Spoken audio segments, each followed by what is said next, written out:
Minorities, ఎస్సీసు, బీసీసు, మరీ ముఖ్యంగా దళితులు, గిరిజనులు, మహిళలైతే అసలు మార్నింగ్ 7 గంటల నుంచి మధ్యాహ్నం 2 గంటల వరకు కూడా అధికారులు సరైన ఏర్పాట్లు చేయకపోయినా ఎండను కూడా భరిస్తూ నిలబడ్డారంటే అది వాళ్ళు గౌరవ ముఖ్యమంత్రి జగన్ రెడ్డి గారి పట్ల చూపిస్తున్న ఆదరణ, కృతజ్ఞత. ఆయన్ని మళ్ళా ఒకసారి ఆయన తీసుకొచ్చుకుంటే మనకి ఈ విధంగా ఏవైతే పథకాల వల్ల లబ్ధి చేకూరుతుందో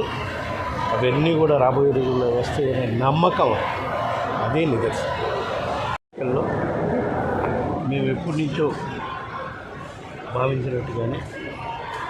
గత 5 సంవత్సరాల్లో మా గౌరవ ముఖ్యమంత్రి జగన్మోహన్ రెడ్డి గారి పాలనలో సంక్షేమ కార్యక్రమాల వల్ల డైరెక్ట్గా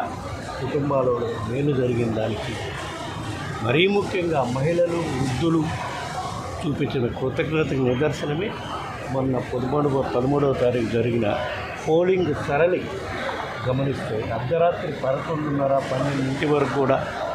మార్నింగ్ 7:30 నుంచి మహిళలు మరీ ముఖ్యంగా వృద్ధులు, వికలాంగులు వచ్చి ఓట్లేసిన తీరు చూస్తేనే ఆ రోజే తెలిసిపోయింది రాష్ట్ర ప్రజలందరూ కూడా ఏ విధంగా గౌరవ ముఖ్యమంత్రి జగన్మోహన్ రెడ్డి గారి పట్ల, వైఎస్ఆర్ కాంగ్రెస్ పార్టీ పట్ల ప్రజలు ఆదరణ చూపబోతున్నారు. దానికి నిదర్శనం రేపు తప్పకుండా 4వ తారీఖు జరగబోయే ఓట్ల లెక్కింపులో వైఎస్ఆర్ కాంగ్రెస్ పార్టీ అభ్యర్థులు వన్ సైడ్ అత్యధిక శాతం 175 మందికి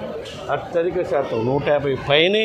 వస్తాయని మా గౌరవ ముఖ్యమంత్రి గారు చెప్తున్నారు. తప్పకుండా అది అక్షరాల నిజమవుతుంది. ప్రజల ఆశీస్సులు తర్వాత కార్యక్రమం పెద్దలు చెప్పినట్టు తప్పకుండా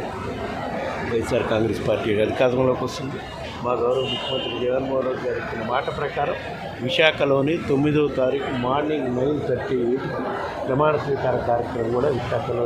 జరుగుతుంది. దానికి పెద్ద ఏర్పాట్లు చేసే కార్యక్రమాలు కూడా మా పార్టీ నాయకులతో చర్చించే కార్యక్రమం కూడా